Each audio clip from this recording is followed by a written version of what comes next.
everyone. I hope you're having a soft, calm moment right now, maybe with a cup of something warm in your hand. I'm Emma. And I'm Jack. Welcome back to our cozy little English corner, where we talk like real friends and learn real English you can actually use in life. Exactly. Every episode is simple English, natural English, and honestly, just human English. Today's topic is something we all think about, sometimes too much. Yeah, a tiny hint for today's topic. It's something everyone wants more of, but everyone is scared to lose. And sometimes it disappears faster than ice cream on a hot day. Money. But we're not going to give a boring financial lecture. No formulas. No, oh, you must invest in 14 things. Just a warm, friendly conversation about how to save money, how we struggle, how you struggle, and how we can do better together. Exactly. But before we get serious, Jack, let me ask you something personal. When you were younger, like in school or early college, were you good at saving money? No. Absolutely not. If I had $10, I spent $11. I invented debt before I even knew the meaning of debt. Same.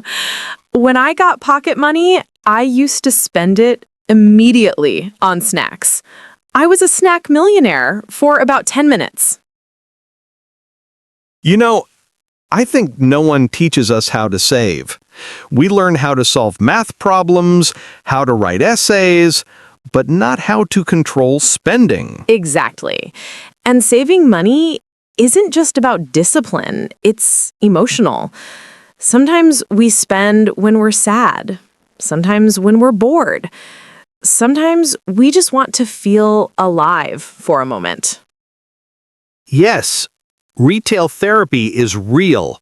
Buy one unnecessary item, suddenly life feels less stressful. But later, you look at your bank balance and think, wow, why did I do that?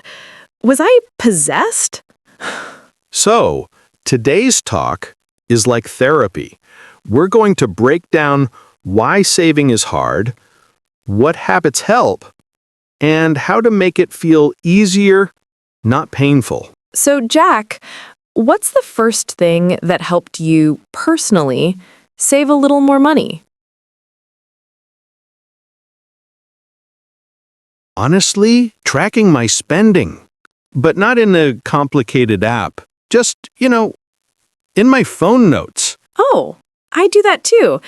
Sometimes I write things like $12, coffee with extra caramel that I did not need, but emotionally needed. Yes, exactly. When you see your spending written out, it hits different. Like seeing your life decisions on paper. But I think saving money also starts before spending. Like the moment you walk into a store or open a shopping app or even see a sale sign. The sale sign is dangerous. It's like a trap.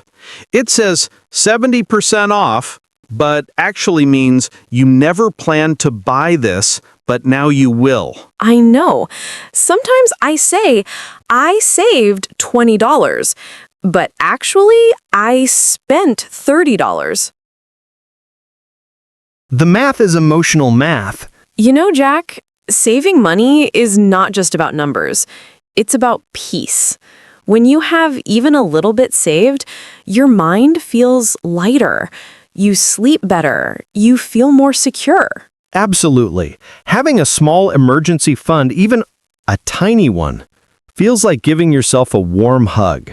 It's like telling yourself, I'll take care of you. And that feeling is priceless. Beautifully said. See, everyone? This is why Emma's candle addiction is forgiven. Thank you. I accept your forgiveness. So today we'll talk about saving money in a simple, realistic way. Not save 80% of your salary, not cut every joy. Just small habits that make life easier.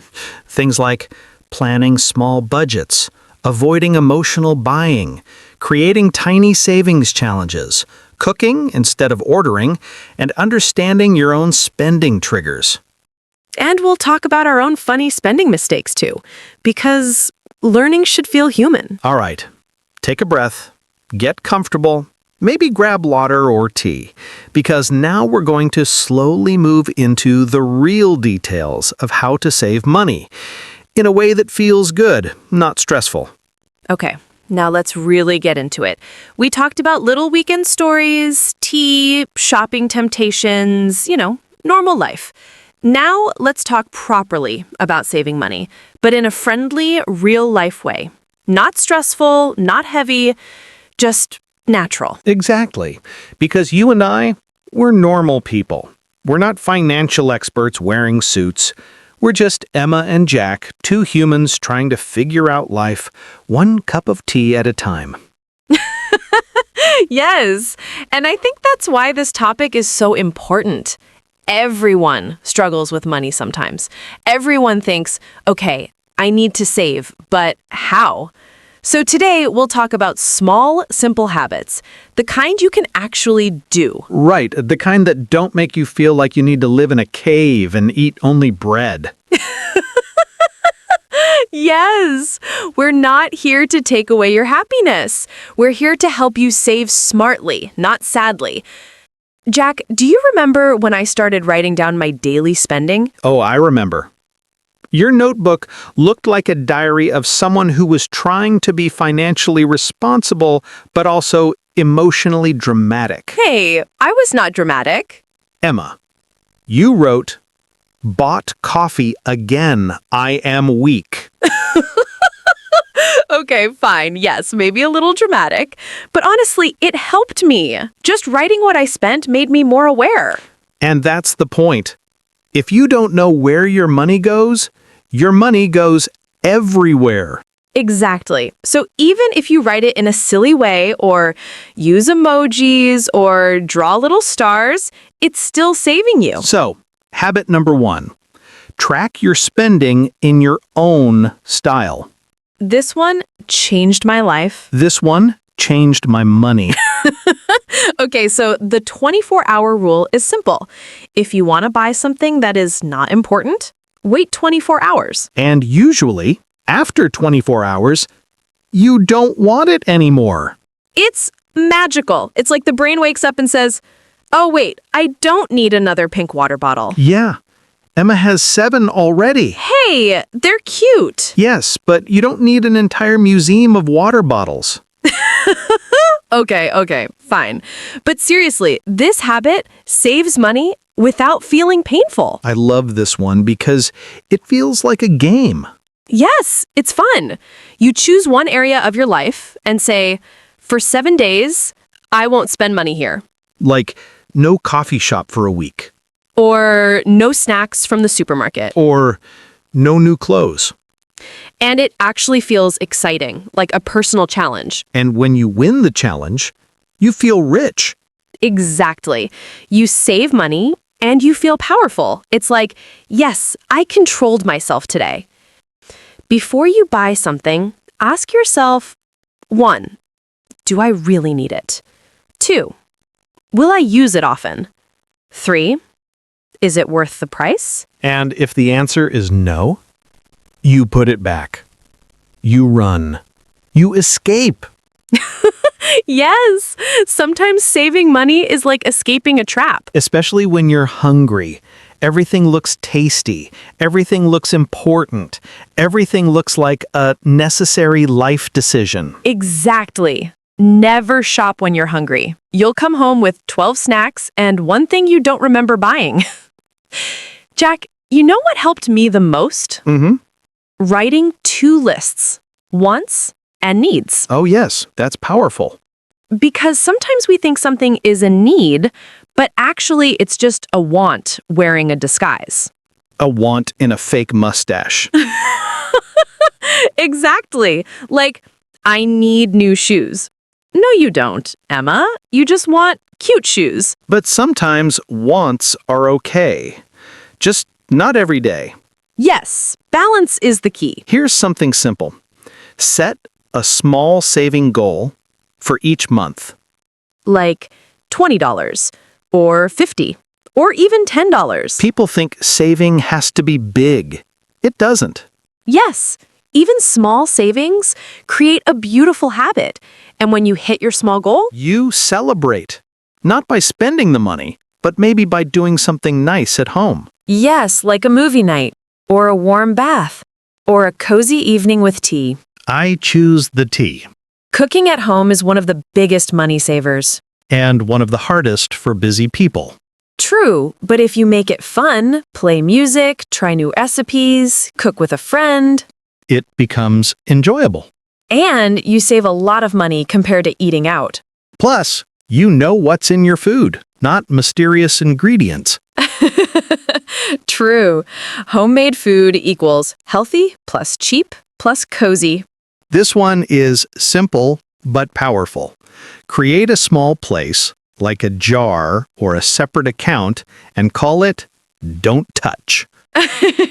Yes, that name works surprisingly well. It's like your brain listens. And the rule is, whatever goes in that jar, you don't touch it. Not for coffee, not for snacks, not for cute water bottles. Not even for cute shoes. Okay, fine, yes. People think secondhand means old or bad. But sometimes secondhand is better. Exactly. Cheaper, unique, vintage, and good for the planet. I bought a jacket once for $12, and people kept saying, "Wow, Jack, that looks expensive." And he didn't tell them the truth for 3 days. Hey, I was enjoying the compliment. Anyway, secondhand shopping is smart. This habit changed how I save money. You know how people get money and spend it first? Yes, and then they save whatever is left. But this habit does the opposite. Save first, spend later.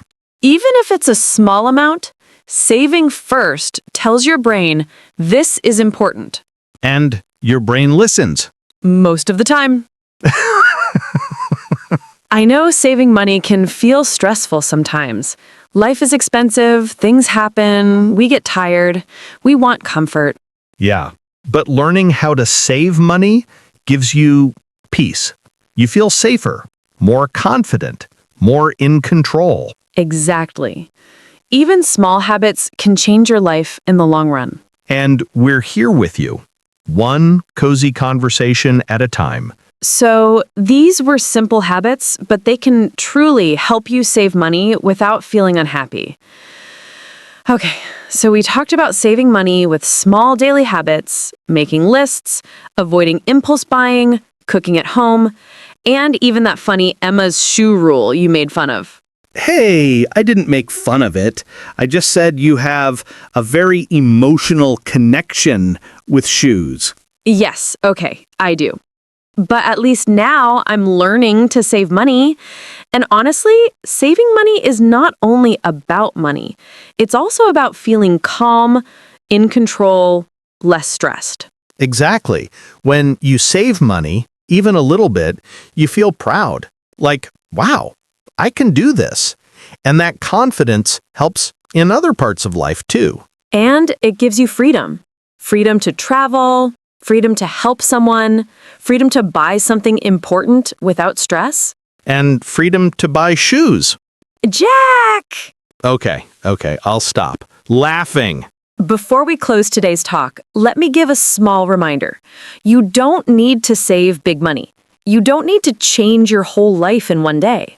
You just need to start with one small thing, one tiny habit, one easy step.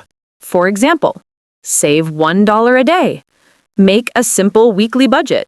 Stop buying one thing you don't really need. And celebrate small wins. Don't say, this is nothing. Say, this is a good start. Yes, because saving money is not a race. It's a gentle journey. Look at you, sounding so wise today. What can I say? Maybe saving money makes me smart. Or maybe you're just happy because you didn't buy shoes this week. Jack! Okay, I'll stop laughing. Anyway, we hope today's conversation helped you. Not just in English learning, but in real life too. All right, everyone. Thank you for spending time with us today. I'm Emma. And I'm Jack, and we're really glad you listened all the way to the end. Remember, learning English is like saving money. Little by little, step by step, you get better. Keep practicing, keep smiling, and keep taking care of yourself. And hey, if you learned something today, don't forget to like, subscribe, and share. It really supports the channel and helps more learners like you. We'll see you soon, and next time, we'll talk about another everyday English topic. Something helpful, simple, warm, just like always. Bye for now. Bye! Bye.